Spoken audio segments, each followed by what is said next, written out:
So, pwedeng Airbnb yung condo. So, Joyce is pertaining to our previous content about our newest IKEA furnished high-end condo here in the area, which offers 4 years to pay down payment at 0% interest.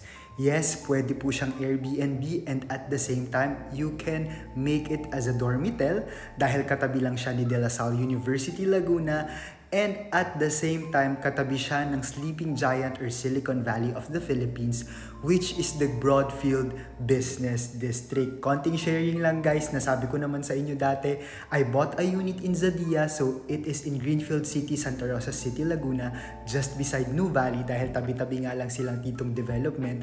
Ang intention ko talaga doon is for end use. Kumbaga titira ako dahil nandito yung ino-offer ko and I want to feel the environment kung ano yung ino-offer kong space sa mga clients ko, no? Para mas magkaroon sila ng trust sa akin. And then,